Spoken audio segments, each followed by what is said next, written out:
దేశవ్యాప్తంగా లెక్కల్లో చూపని డబ్బును వెలికితీసేందుకు ప్రధానమంత్రి నరేంద్ర మోడీ పెద్ద నోట్లను రద్దు చేస్తూ తీసుకున్న నిర్ణయం దేశ ఆర్థిక వ్యవస్థను ఓ కుదుపు కుదిపేసింది. అయితే నల్ల డబ్బును రూపుమాపేందుకు అమలు చేసిన పెద్ద నోట్ల రద్దు ఆశించిన ఫలితాలు ఇవ్వకపోవడంతో కేంద్ర ప్రభుత్వం వీటిని రద్దు చేస్తూ తిరిగి వీటి స్థానంలో ₹1000 నోట్లను మళ్లీ ప్రవేశపెడుతుందంటూ వార్తలు వస్తున్న సంగతి తెలిసిందే. అయితే ఈ క్రమంలోనే కొద్ది రోజులుగా 2000 నోటు రద్దవుతుందంటూ వార్తలు వస్తున్నాయి.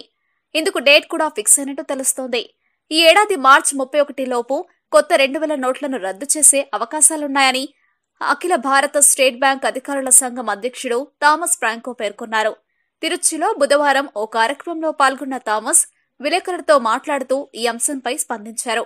పెద్ద నోట్ల రద్దుతో సామాన్య ప్రజానీకం తీవ్రంగా నష్టపోయిందని, మధ్యతరగతి ప్రజలు తీవ్ర అవస్థలు పడ్డారని పేర్కొన్నారు.